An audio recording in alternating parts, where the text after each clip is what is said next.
In his lecture series, Growing Up in the Universe, Richard Dawkins explains the purpose of life. We began by asking what flowers were for. We considered various answers and eventually concluded that flowers are for the same thing as everything else in the living kingdoms, for spreading copy me programs about, written in DNA language. The purpose of all living things, says Dawkins, is to spread copy me programs written in DNA language.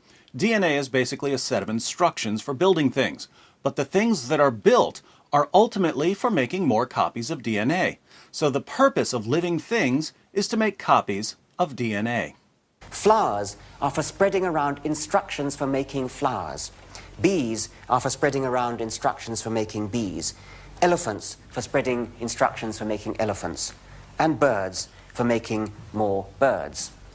Clearly, this would include human beings. What's the purpose of you and me and Richard Dawkins?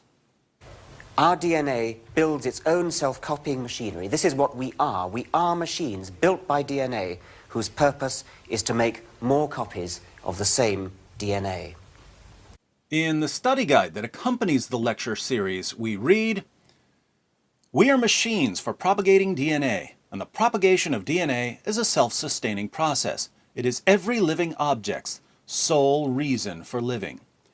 Your sole reason for living is to make copies of a molecule. You're a machine for propagating DNA. Why is this interesting? Well, the people who tell us that our purpose in life is to make copies of DNA happen to be some of the worst people in the world when it comes to making copies of DNA. They're just really, really bad at propagating DNA. In the West, many atheists are convinced that atheism is rapidly expanding.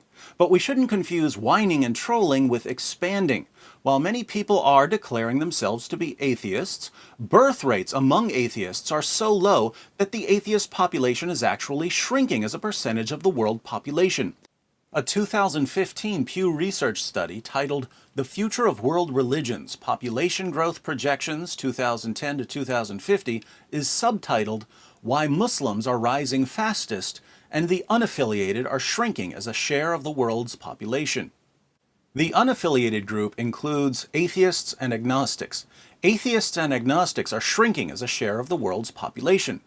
For you atheists who are yelling, "But so many people are becoming atheists in America and Europe, surely we must be taking over the world," the study takes conversions into account, but concludes that by 2050, atheists, agnostics, and other people who do not affiliate with any religion, though increasing in countries such as the United States and France, will make up a declining share of the world's total population.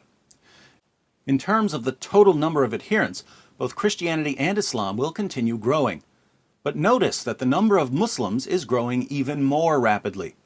When considered as a percentage of the world's population, Christianity is expected to stay roughly the same, while Islam is expected to increase significantly.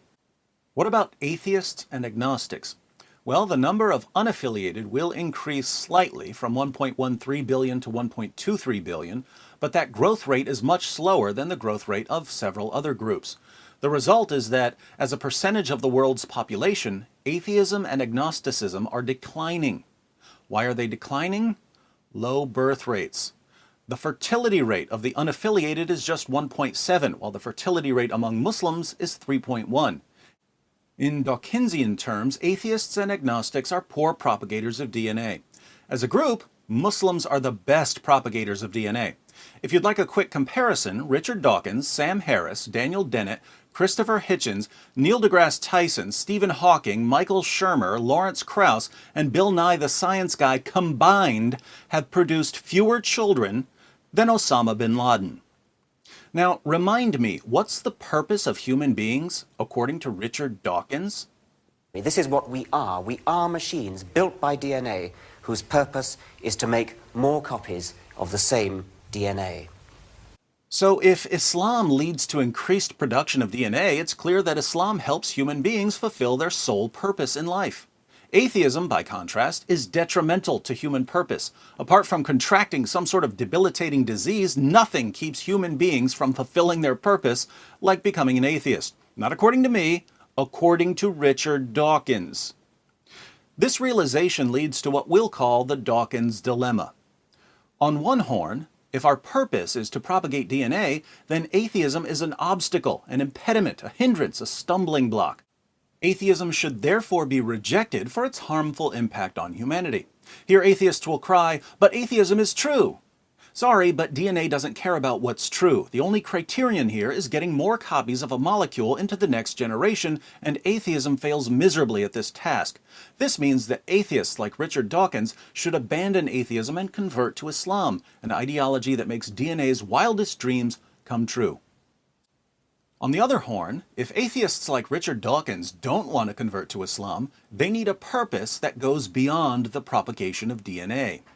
They need a purpose that transcends biology. They need a purpose that just isn't available on atheism. Hence, if Dawkins doesn't want to convert to Islam, he needs to reject atheism for failing to provide a purpose higher than the biological.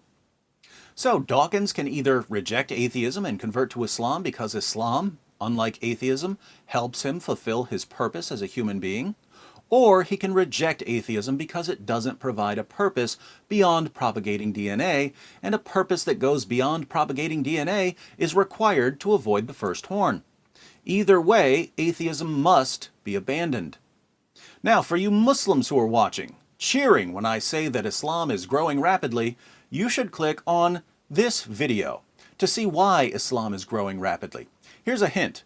Due to the poor treatment of women in Islam, many Muslim women have little to do in life besides making babies, and this leads to high birth rates among Muslims, thus the growth of Islam. Since DNA doesn't care how Muslim men treat their wives, so long as the DNA molecule is replicated, Islam's poor treatment of women ends up making it the ultimate ideology for propagating DNA. Thus, the absurdity of Dawkins claiming that our sole purpose in life is to propagate DNA, while condemning ideologies that promote our sole purpose. But for those of us who believe that human beings were created for a higher purpose, something far more significant than making copies of a molecule, the reasons for Islam's rapid growth turn out to be evidence that it's false, in spite of its rapid growth. So before you cheer, watch this video and try facing reality.